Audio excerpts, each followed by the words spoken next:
It is not about the price. Hindi siya tumutungkol sa pera. Ito yung kung paano ka nag-effort. Binuhos mo yung buong puso mo at pagmamahal mo para lang meron siyang maibigay at mapakita mo na special yung tao sa buhay mo. And in this Valentine's Day, though, dahil nga kapos kami ngayon, dahil nagpagawa ng bahay, at hindi pa nga natatapos, so kahit pa paano, at least, we still make a way na para mapasaya natin yung mahal natin sa buhay.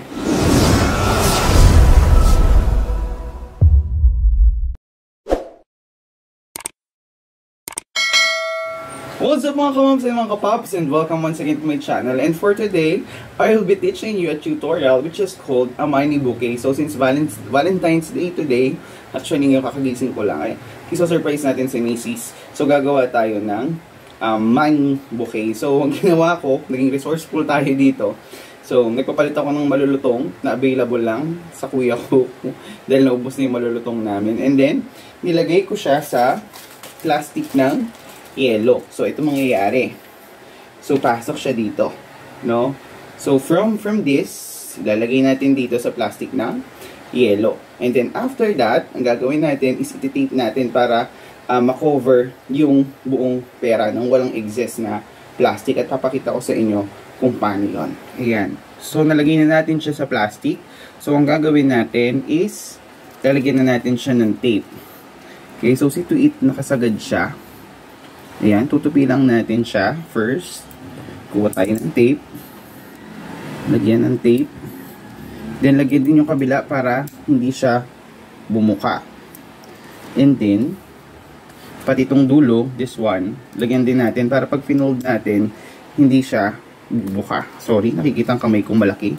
Ayan, ang hirap pala mag-self-video nung wala kang gamit. Baka naman yung sponsor.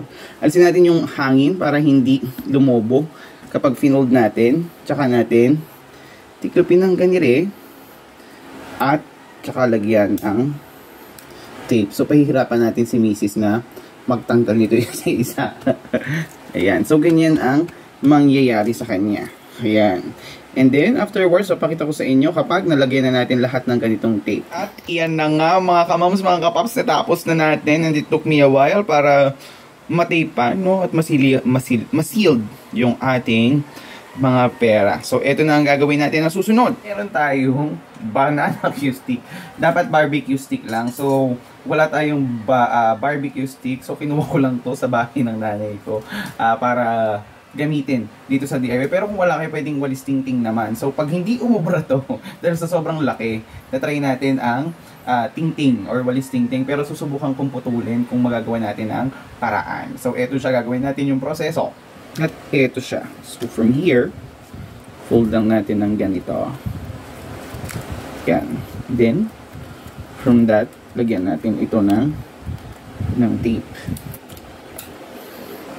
Yan, tape na natin siya. Yan. Tapos, itong tingting, yan, this tingting, pasok lang natin siya dito sa loob. Yan, pasok. Tapos, para hindi siya matanggal, lalagyan natin ng tape dito. Lalagyan natin.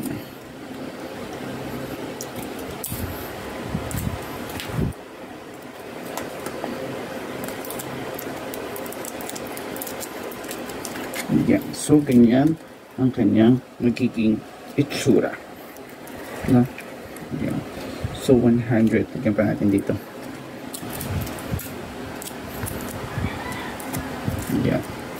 So, yan siya. Tapusin lang natin. At natapos na nga natin ang ating paglalagay ng tingting. No, hindi tayo nagtagumpay mga kamam sa banana cue stick dahil masyadong malaki. So, ang ginamit natin ay walis tingting na lang. So, lagot tayo kay Mrs. niyan.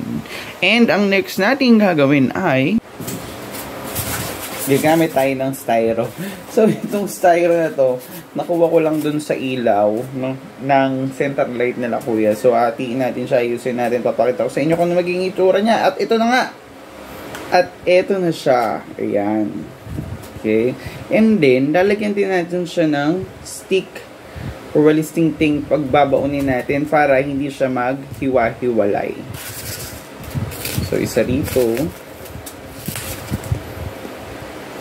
Isa rito. Isa rito. At isa rito. Yan. So, para hindi siya maghihiwalay. Ngayon, ang gagawin natin dito natin ilalagay ngayon yung mga ginawa nating money flowers. Yan. Nakalimutan kong videohan. So, iyan na nga siya. So, itutusok lang natin siya sa hanggang matapos natin at maikabit lahat, no, ng ating mga bulaklak or money flowers. So, kayo bahala kung ano design nyo. May idea kayo dyan. Basta tusok-tusok lang. Tusok-tusok lang tayo dyan. Yan. Hanggang sa magmukha siya talagang bulaklak.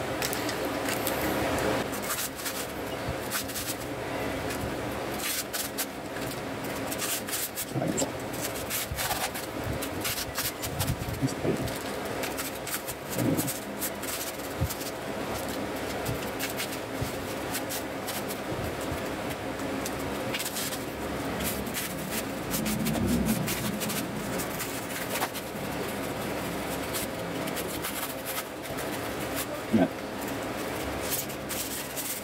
Just siya. Gila.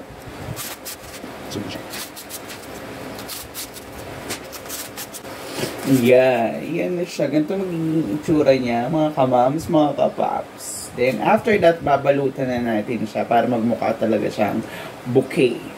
At dahil DIY lang talaga tayo, gagamit lang tayo ng bond paper pambalot ng ating bouquet of flowers. Dahil di na talaga tayo nakabili, ito ay surpresa lang talaga dahil para hindi niya alam dahil may pasok siya ng morning ako ay afternoon.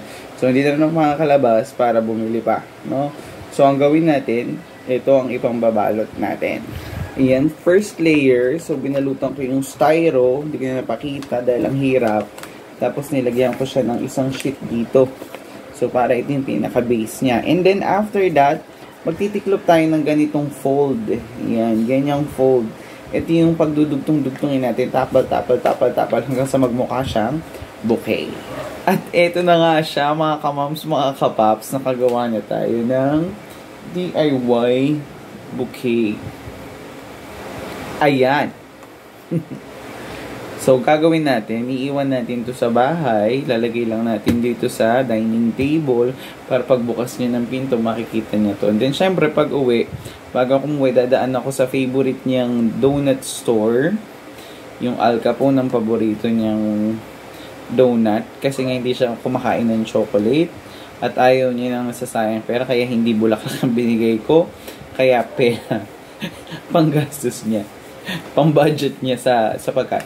So, yung kung nakikita nyo, hindi naman siya ganong kalaki, no? So, actually, pinapalit ko lang itong malulutong dahil naubusan na kami ng malulutong na pera. So, sabi nga natin, it is not about the price.